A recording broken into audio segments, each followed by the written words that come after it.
میرے دوستو، آپ کی خدمت میں بہت پیارا نسخہ پیش کر رہا ہوں۔ حکمت میں دواخانے میں یہ بے تاج بادشاہ نسخہ ہے۔ ہرڑ بہیڑا آملہ، ہلیلہ بلیلہ آملہ، تینوں پھل اکٹھے ہوتے ہیں تو اس کو ترفلا کہتے ہیں۔ یہ تینوں چیزیں لے لیں ہم وزن، ان کے بیج علیحدہ کر دیں، چھلکا اتار لیں اور اس طرح ہو جائے گا۔ پھر اس کو باریک پیس لیں۔ اگر کسی نے پانی میں ڈال کر بھگو کر پینا ہے تو وہ اس کو اس طرح بنائے۔ یہ بھگونے کے لیے ایسا اچھا ہوتا ہے۔ اگر کسی کے پاس بھگونے والا سسٹم نہیں ہے، جو سفر میں جو ایسی جگہ ہوتے ہیں، تو وہ اس کو سفوف بنا لیں اتنا باریک کہ کپڑ چھان کر لیں۔ ایک چٹکی سفوف، 1 کپ پانی نارمل، اس میں حل کر کے صبح نہار پی لے۔ جس نے اس کو بھگو کر پینا ہے وہ آدھا چمچ آدھے گلاس پانی میں رات کو بھگو دے، صبح نہار اس کو چھان کر پانی پی لے۔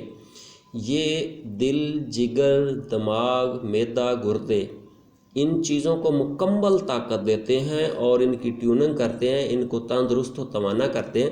جب یہ اوکے ہو جاتے ہیں تو سارا جسم، اعصاب، ہڈیاں، جو کچھ بھی سب، نظر تک، دماغ تک، آدمی کا حافظہ مضبوط ہو جاتا ہے، دل مضبوط ہو جاتا ہے اور جوڑوں دردوں تک یہ کام کرتے ہیں۔ اگر آدمی اس کو موسم کے حساب سے یوز کرتا رہے، یعنی کہ سردیوں میں جب اس کو استعمال کرنا ہے تو 1 چٹکی منہ میں رکھ کر تازہ پانی پی لے، اگر گرمیاں ہیں تو بھگو کر پی لے۔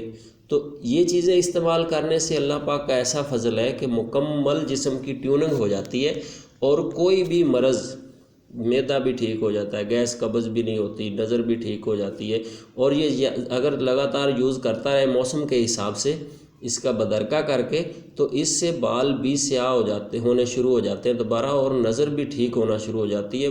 یہ بالکل اصل پیور وہ نسخہ ہے جو مسلسل استعمال کرنے سے آدمی کو بڑھاپا انسان کو محسوس ہی نہیں ہوتا، وہ فٹ رہتا ہے، اللہ پاک شفا دیتا ہے۔ انشاءاللہ اچھی چیزیں دوستوں کی خدمت میں پیش کرتے رہیں گے۔ بہت بہت شکریہ۔ اللہ حافظ۔